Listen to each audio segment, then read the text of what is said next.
राजनीति में दरवाजे कभी बंद नहीं होते और जरूरत पड़े तो वो दरवाजे खोले भी जाते हैं। जी हाँ, ये स्टेटमेंट दिया है बीजेपी के राज्यसभा सांसद सुशील मोदी ने। और वो भी इस पूरे घटनाक्रम पर, क्योंकि एक बार कहा जा रहा है फिर से मुख्यमंत्री नीतीश कुमार बीजेपी के एक साथ मिलकर सरकार बनाएंगे। और चौंकाने वाली बात यह है कि एक बार फिर से वही जोड़ी, नीतीश और सुशील कुमार मोदी की जोड़ी, जो लगभग 1.5 दशक तक बिहार में मुख्यमंत्री और उप मुख्यमंत्री की जोड़ी बन चुकी थी, एक बार फिर से सुशील मोदी डिप्टी सीएम का पदभार ग्रहण कर सकते हैं। लगभग सीट शेयरिंग पे बात हो चुकी है। लोकसभा में कौन कितने सीटों पे लड़ेगा, विधानसभा में कौन कितने सीटों पे लड़ेगा। मामला यहां तक आ गया है कि नीतीश कुमार आज शाम तक इस्तीफा देंगे और 28 तारीख को फिर से शपथ ग्रहण समारोह होगा, जिसमें मुख्यमंत्री नीतीश कुमार मुख्यमंत्री की शपथ लेंगे और सुशील मोदी डिप्टी सीएम की शपथ लेंगे। ये तो हुई बीजेपी और जदयू की बात। वहां लालू खेमा भी, राजद खेमा भी शांति से नहीं बैठा हुआ है। वो भी अपने 122 के आंकड़े को छूने के लिए जोड़ तोड़ करने में लगा हुआ है। और ताजा मिली अपडेट के अनुसार आपको बता दूं कि उन्होंने, लालू यादव ने खुद डायरेक्ट हम हिंदुस्तान आवाम मोर्चा, जो जीतन राम मांझी की पार्टी है, उनके बेटे संतोष मांझी से संपर्क किया और उन्हें डिप्टी सीएम का पद ऑफर किया। हालांकि थोड़ी देर बाद उनका डिनायल आ गया और उन्होंने कहा, संतोष मांझी ने कहा कि हम एनडीए के पार्ट हैं और हम एनडीए में ही रहेंगे, मुझे डिप्टी सीएम का पद नहीं चाहिए।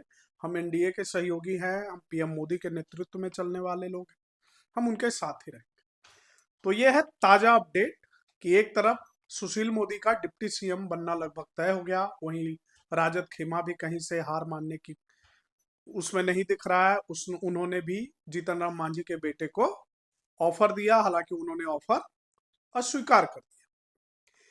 अब अगर यही समीकरण बनते हुए एक बार फिर से नीतीश कुमार अगर एनडीए का हिस्सा बनते हैं और फिर से नीतीश कुमार मुख्यमंत्री बनते हैं, तब सवाल उठता है कि बिहार में वैसे घटक दल, जो एनडीए के घटक दल, जो आज तक नीतीश कुमार के मुखर धुर विरोधी रहे, उनका भविष्य एनडीए में क्या हो।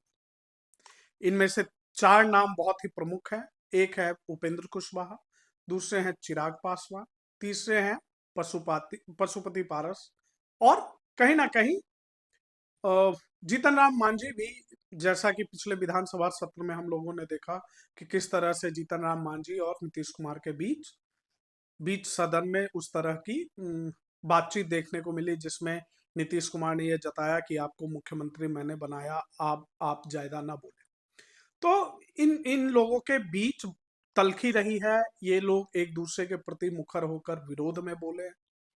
अब ऐसी स्थिति में जब बीजेपी के साथ एक बार फिर से नीतीश कुमार मिलकर मुख्यमंत्री बनेंगे, तो ऐसे में एनडीए के ये सारे घटक दल और सबसे बड़ी चिराग पासवान, हालांकि उनका अभी बिहार विधानसभा में एक भी सीट नहीं है, लेकिन वो पूरे बिहार घूम रहे हैं, वो भी इस उम्मीद में कि इस बार उनकी हिस्सेदारी अच्छी होगी, बढ़ेगी। लोकसभा में वो 6 से 7 सीटों पे दावा कर रहे हैं, विधानसभा में वो अच्छी खासी सीटों पे लड़ने के लिए दावा कर रहे हैं। ऐसे में उनका भविष्य का क्या होगा? क्या वो एक बार फिर से नीतीश कुमार की परछाई तले या नीतीश कुमार के विरोध में चुनाव लड़ेंगे, जैसा कि पिछले विधानसभा में हुआ? और कहीं ना कहीं नीतीश कुमार की जदयू को अगर 40 से 45 सीट मिली, तो उसके पीछे भी ये बहुत बड़ा कारण है, क्योंकि जहां जहां जदयू की वोट कम हुए, वहां वहां लोजपा, रामविलास पासवान लोजपा, जो कि चिराग पासवान की पार्टी है, उसके वोटों में बढ़ोतरी हुई है। या दूसरे तरफ से ये कह सकते हैं, तो जदयू के लिए चिराग पासवान वोट कटवा साबित हो चुके हैं। जब इतनी प्रखर दोनों के बीच में अनबन समझ में आती है, तो जब ये नया समीकरण बनेगा और इस नए समीकरण में जब नीतीश कुमार बीजेपी के साथ होंगे, तो वैसे में चिराग पासवान का भविष्य क्या होगा या उपेंद्र कुशवाहा का भविष्य क्या होगा?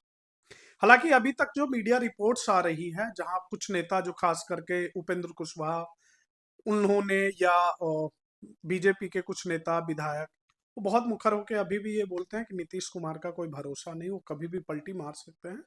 हालांकि उन्होंने इसको अस्वीकार भी नहीं किया, वो इसलिए भी तैयार है कि हाँ ठीक है, अगर वो एनडीए में आते हैं तो हम उनका स्वागत करेंगे, हम सरकार बनाएंगे, हम सरकार के साथ हैं, सीट शेयरिंग पे जो बात होगी वो देख ली जाएगी जब बात करने का समय आए। तो अभी तो जो मामला चल रहा है वो यही है कि लगभग तय हो चुका है, नीतीश कुमार बीजेपी के साथ जा रहे हैं, सुशील कुमार मोदी डिप्टी सीएम बन रहे हैं, सम्राट चौधरी बीजेपी के अध्यक्ष ही रहेंगे। जिनकी लॉटरी सबसे बड़ी इसमें खुली है वो है सुशील मोदी।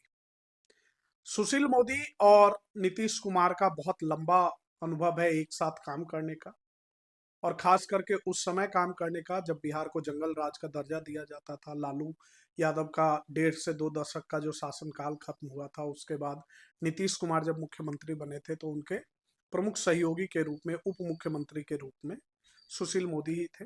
2 टर्म दोनों ने चुनाव जीता, 2 टर्म दोनों ने मुख्यमंत्री और उप मुख्यमंत्री का कर्तव्य निर्वहन किया।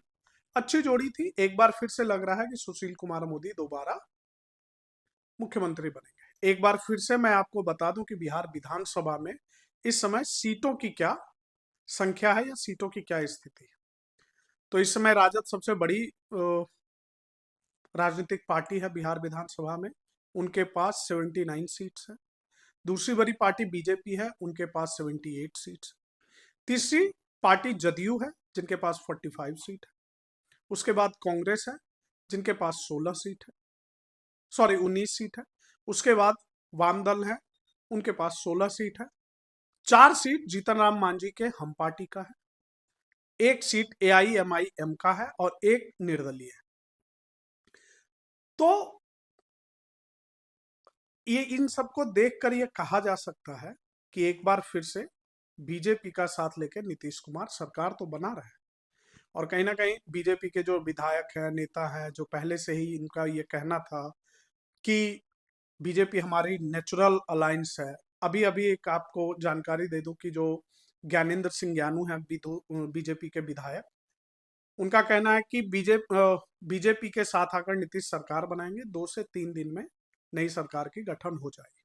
अभी तक जितने भी अपडेट चल रहे हैं सब सूत्रों के हवाले से ही है, सियासी जानकारों के हवाले से ही है। लेकिन जब इतना कुछ चल रहा है, उसका सबूत भी है कि बीजेपी, जदयू और आरजेडी में सब कुछ ठीक नहीं है। आज जैसे कि आज एक कार्यक्रम में, सार्वजनिक कार्यक्रम में नीतीश कुमार और तेजस्वी यादव दोनों का एक साथ जाना, मुख्यमंत्री और उप मुख्यमंत्री दोनों का एक साथ जाना हुआ था, और दोनों अलग अलग सीट पे बैठे हुए थे। बीच में कुर्सियां, काफी कुर्सियां खाली थी, फिर भी दोनों में दूरी का अंदाजा देख के साफ लगाया जा सकता था, दोनों एक साथ नहीं बैठे थे। उसके बाद तेजस्वी यादव उठकर वहां से चले गए, जबकि गणतंत्रता दिवस के अवसर पर नीतीश कुमार लोगों के बीच, पत्रकारों के बीच, कार्यकर्ताओं के बीच, आमजन के बीच जलेबी बांटते दिखाए गए। तो 28 तारीख आज है, 26 तारीख, 2 दिन बाद ये लगभग तय है कि 2 दिन बाद नीतीश कुमार मुख्यमंत्री की शपथ लेंगे। इन सब के बीच एक बात तो तय है कि नेता अपना विकास कर लेते हैं, प्रदेश का, राज्य का विकास उनके उनको कितना कचोटता है या उसके प्रति वो कितने जिम्मेदार होते हैं, उनकी कर्तव्यपरायणता कितनी ज्यादा उसके लिए डेडिकेटेड होती है, ये समझने में थोड़ा समय लगेगा। या ये देख लीजिए कि किस तरीके से नीतीश कुमार पिछले 2 दशक में जब बिहार के मुख्यमंत्री रहे, बीच का 1 साल छोड़ा दे, 12-13 महीने जब उन्होंने जीतन राम मांझी को मुख्यमंत्री बनाया, बाकी सबसे मतलब लालू राज खत्म होने के बाद नीतीश कुमार ही कंसिस्टेंट बिहार के मुख्यमंत्री हैं। उसके बाद भी अगर बिहार आज बीमारू राज कहलाता है तो कहीं ना कहीं कार्य प्रणाली में सुधार करने की जरूरत है। और इस तरह से जब अगर आपकी क्रेडिबिलिटी नहीं रहेगी तो आपको जनता भी नकारेगी। अभी पता नहीं पॉलिटिकल पार्टियों की क्या मजबूरी है, जो एक दूसरे को, यही नीतीश कुमार पिछले लगभग अभी 2 साल भी नहीं हुए, उन्होंने कहा था कि मिट्टी में मिल जाऊंगा लेकिन बीजेपी में नहीं जाऊंगा। आज वही नीतीश कुमार फिर से एक बार बीजेपी के साथ आ रहे हैं। यही अमित शाह, यही पीएम नरेंद्र मोदी ने जनसभा करते हुए यह ऐलान किया था कि नीतीश जी के लिए एनडीए का दरवाजा बंद हो चुका है। वही नीतीश कुमार को अब पलक पावड़े बिछाकर बीजेपी और एनडीए में शामिल कराया जा रहा है, उनका स्वागत किया जा रहा है। इन सबके बीच जनता, कार्यकर्ता अपने आप को ठगा महसूस करती है तो करते रहे। राजनीति में तो कभी दरवाजे बंद नहीं होते, ऐसा अभी अभी राज्यसभा सांसद सुशील मोदी जी भी ने कहा। तो ये सारे घटना चक्र हैं।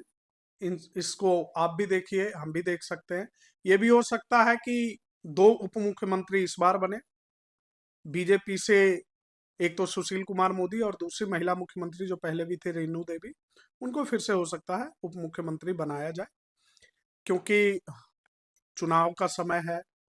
लोकसभा चुनाव में 40 सीटें दांव पर हैं एनडीए के, और एनडीए भी कहीं ना कहीं ये नहीं चाहता था, बीजेपी भी कहीं ना कहीं ये नहीं चाहते थे कि यहाँ के जो 40, क्योंकि उनका दावा है राम मंदिर बनने के बाद, 370 हटने के बाद, 3 तलाक हटने के बाद, उनका ये दावा है कि 2024 में वो 400 से प्लस सीटें जीत कर आएंगे,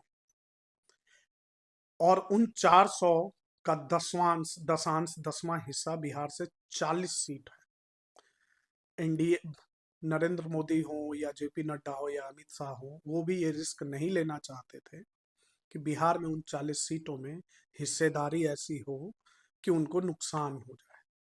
कहीं ना कहीं ये स्वीकार करना पड़ेगा कि 40 की 40 सीटों अपने बूते जीतने के लिए उन्हें कड़ी मशक्कत करनी पड़ेगी। अगर नीतीश कुमार, जदयू, चूंकि नीतीश कुमार का एक चेहरा ऐसा है जो कि सुशासन, बिहार में सुशासन लाने का उनका नाम जाना जाता है, नीतीश कुमार ही सुशासन लेकर आए, करप्शन के प्रति जीरो टॉलरेंस उनका माना जाता है, तो कहीं ना कहीं जनता में भी उनकी स्वीकारोक्ति है। ऑल्दो उनके पास वो जनमत नहीं है या वो सीट नहीं है, क्योंकि 45 सीट होना, 243 विधानसभा सीटों में केवल 45 सीट का होना कहीं ना कहीं ये बताता है कि जनता ने उनको वोट तो नहीं दिया। लेकिन वोट नहीं मिलने के भी कई कारण होते हैं। जैसे एक कारण तो मैंने ही बताया कि चिराग पासवान एक ऐसी पार्टी है, लोजपा, रामविलास लोजपा या लोजपा एक ऐसी पार्टी है जिनका कोर वोटर बिहार के 243 विधानसभा क्षेत्रों में लगभग हर एक विधानसभा में 10,000 वोट ऐसे हैं जो कि लोजपा और रामविलास की पासवान की पार्टी को 10,000 वोट हर एक विधानसभा में जाते हैं, और यही 10,000 वोट जहां कटे, वहां वहां नीतीश कुमार की जदयू को हार का सामना करना पड़ा। तो ये बहुत सारे समीकरण है, जातीय समीकरण है, अपीलिंग समीकरण है, कुछ फ्रीबीज है, कुछ योजनाओं का प्रभाव है। सब कुछ मिलाकर ये कहा जा सकता है कि बिहार के आने वाले चुनाव काफी इंटरेस्टिंग होंगे। लेकिन यहाँ के विकास की बात करने वाला कौन नेता होगा, ये देखने वाली बात होगी। फिलहाल एक बार मैं आपको फिर से बता दूं, 2-3 बड़े अपडेट हैं। पहला, लालू यादव ने संतोष मांझी से संपर्क किया और उनसे संपर्क करके बोला कि आपको 2 से 3 लोकसभा की सीट भी हम देंगे, और आपको बिहार में उप मुख्यमंत्री का पद भी देंगे। आप हमारे साथ आ जाइए, हमारे पास 114 सीटें हैं, आप आ जाएंगे 118 होंगे, और जोड़ तोड़ करेंगे और लोगों से बात करेंगे, और हम 122 का आंकड़ा बनाकर मुख्यमंत्री का दावा पेश करेंगे। हालांकि उसके कुछ देर बाद ही संतोष मांझी ने उनके इस निवेदन को ठुकरा दिया, और उन्होंने कहा कि मैं एनडीए का साथी हूं और एनडीए में ही रहूंगा, मुझे ये उप मुख्यमंत्री का पद नहीं चाहिए। दूसरा बड़ा अपडेट है कि बीजेपी और जदयू के बीच लगभग सारी बातें तय हो चुकी है, सीट शेयरिंग तय हो चुकी है, कौन मुख्यमंत्री होगा, किस पार्टी का उप मुख्यमंत्री होगा, ये तय हो चुका है। 28 तारीख को संभवतः शपथ ग्रहण हो, उससे पहले नीतीश कुमार आज शाम तक इस्तीफा दे सकते हैं। एक बार फिर से सुशील कुमार मोदी डिप्टी सीएम बन सकते हैं। अभी के लिए इतना ही। नई जानकारी के लिए, नए अपडेट के लिए जुड़े रहिए कुछ गांव कन्वर्सेशन में। तब तक के लिए नमस्कार।